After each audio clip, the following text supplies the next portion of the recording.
What are the reasons for the sanctions? The reasons include the proxy terrorist activity that's been, I would argue, I'm sure you are going to disagree with me, but the proxy terrorist activity that Iran has been involved in for decades What are these now.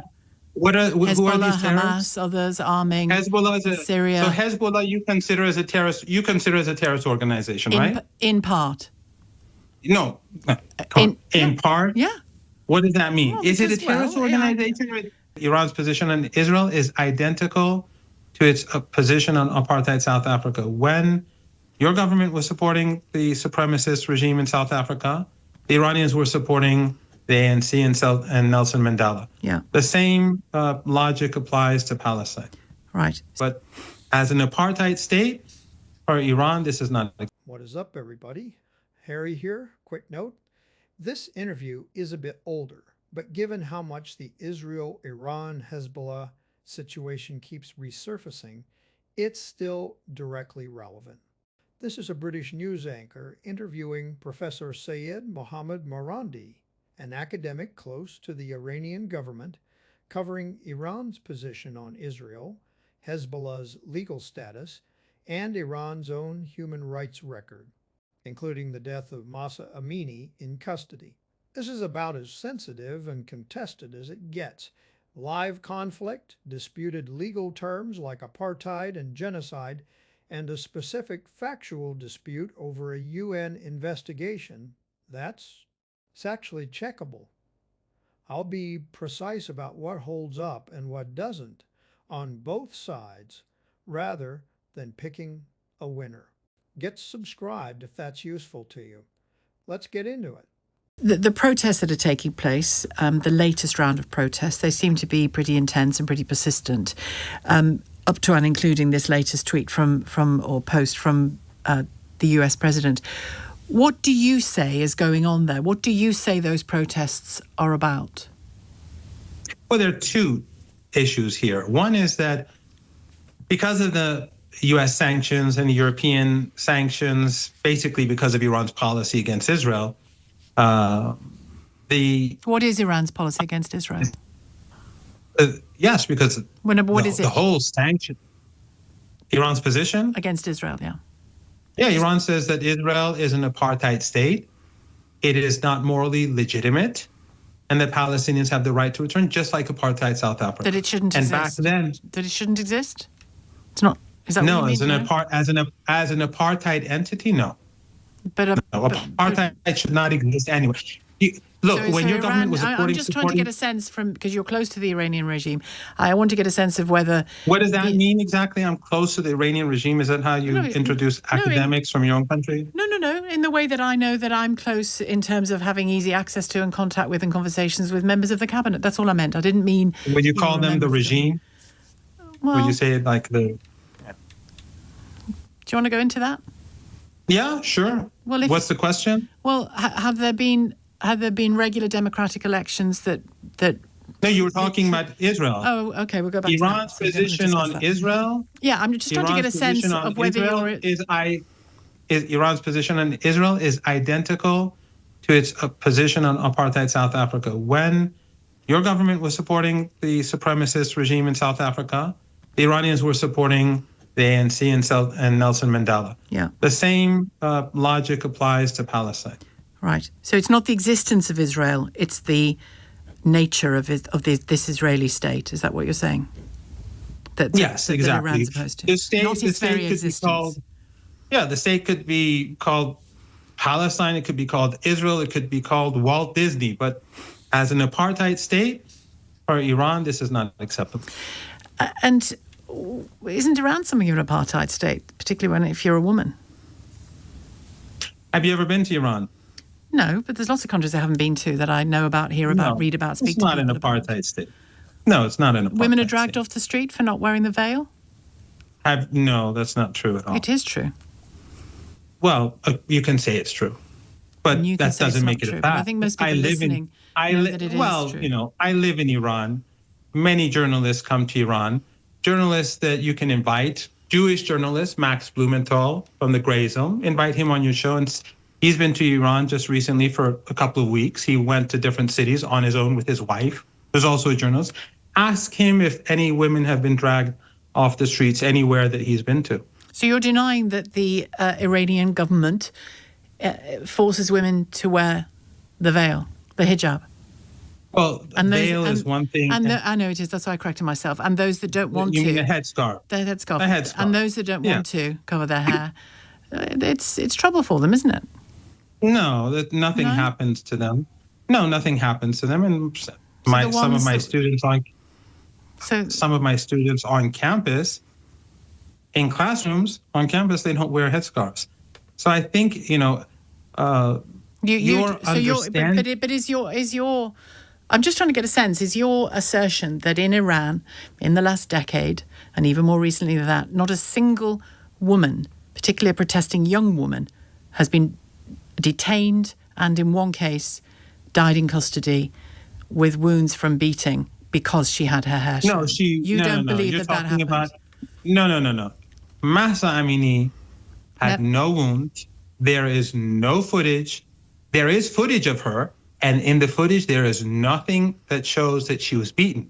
She had a precondition. Yes, she was taken in, but she was not beaten for her dress. There is a law in Iran about a dress code, because whether you like it or not, they believe that the way in which the West promotes women is sexualization, commodification, objectification. So they'll have their own cultural boundaries, whether you agree with it or not. Well, you've said to me whether you agree with it or not. Yeah. It doesn't. That's one thing. But women being dragged off the streets in Tehran, I've never seen that happen myself. No, but this that is like doesn't mean when it they keep hasn't saying happened, gays in Iran are executed. I've never seen a gay person in Iran executed. But this is that doesn't mean it's never happened. Does it? No. Just because you haven't seen a woman being dragged off the streets doesn't mean it hasn't happened. No, I'm not saying it's never happened. And you are wrong to say, if I can just say, you are wrong to say that Mahsa Amini had no injuries. She had physical injuries, including a skull fracture and brain edema. No, she didn't. No. Well, an independent medical analysis and a UN fact-finding mission determined that she did. There was no UN fact-finding mission in Iran. Where are you getting this information? What was the name of the UN fact-finding mission team, the name of the person who did this? I don't have that in front of me, but I can find it for you. But you can say that about any statement that I make. No, but the thing is that I could do it back to you. No, because you can't, because the point is that you have to give me names. If I say in the UK, people are being arrested for saying no to genocide, for having a billboard in their hands, no to genocide, they're being arrested for that. I have to show footage of it happening. And I have to show the law saying that this is how it's done. And when you tell me that if you tell me, has a woman ever been dragged away, I'll say yes. If you say that have people been beaten on the streets by the police, I'd say yes. In protests and riots, it happens.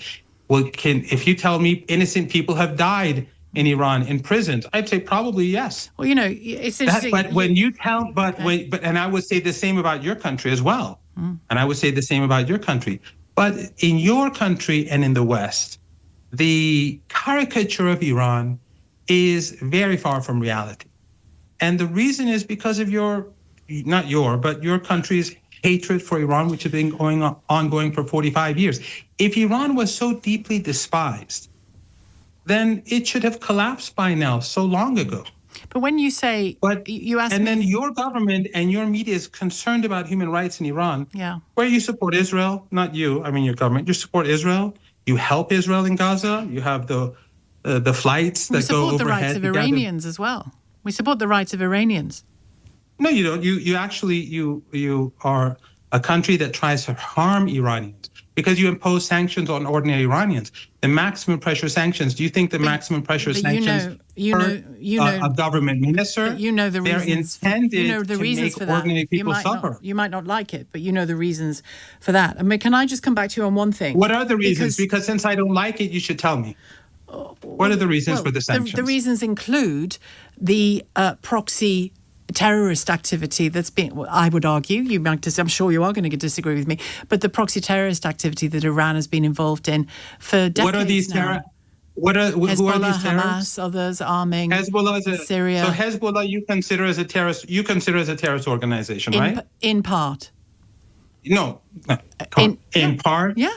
What does that mean? Well, Is it a because, terrorist organization? in Is part, it a terrorist in the same way organization that or the not? Republican movement in Northern Ireland was in No, part no. In the same way terroristic that and your in part government is a political. terrorist organization in part. Your Well, government is a that's it. terrorist organization. Is that Well, your view? that doesn't make sense. Is that your Either view? you're a terrorist or you're not. No, organizations can be partly terroristic and partly political. You know that. Just for your information, Hezbollah was created out of the Israeli invasion of Lebanon. It was a creation of the occupation. Just Watch the exchange about Mahsa Amini closely, because it's the one moment in this interview where a specific factual claim can actually be checked against a verifiable record, and it's worth doing that plainly. Professor Marandi says there was no UN fact-finding mission in Iran and that Amini had no injuries. Both of those claims are incorrect. The UN Human Rights Council established the Independent International Fact-Finding Mission on Iran in November 2022, and its March 2024 report, delivered by Chairperson Sarah Hossein, concluded that Amini's death was unlawful and caused by physical violence while in the custody of Iran's morality police, based on medical documentation and established patterns of treatment. This isn't a media talking point invented to embarrass a guest. It's the documented conclusion of a mandated international investigation. And it's worth naming clearly when a specific checkable claim in an interview turns out to be simply false, however old the clip is. The in-part terrorist designation for Hezbollah deserves to be named as a genuine evasion technique worth recognizing regardless of which political direction it's used in. When directly asked whether an organization is a terrorist organization, in part isn't actually an answer to a yes or no question about designation. It's a way of avoiding commitment to either a clear yes or a clear no while sounding like a substantive response. The interviewer's repeated patient follow-up, asking what in part actually means, is the correct way to press on that kind of non-answer. The apartheid and genocide framings applied to Israel in this interview are genuinely contested terms in international law and human rights discourse, not settled facts on either side, then or now. Serious human rights organizations, legal scholars, and international bodies hold different, sincerely argued positions on whether either term applies, and reasonable people knowledgeable in international humanitarian disagree sharply, presenting either label as simply true or dismissing it as simply false, misrepresents how genuinely unresolved that specific legal and moral question remains.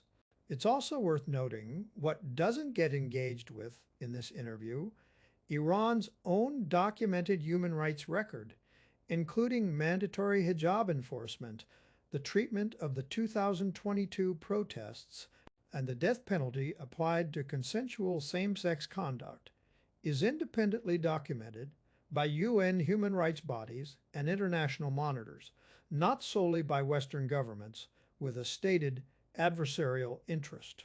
Dismissing scrutiny of that record as simply an extension of 45 years of hostility doesn't actually engage with the independent documentation behind it. The specific figures cited toward the end of this clip, an exact dollar amount for a named arms package, and a specific named national poll, are the kind of precise claims that would need direct sourcing to verify. And given how much time has passed since this aired, that's worth checking against current reporting, rather than taking at face value from an old clip alone.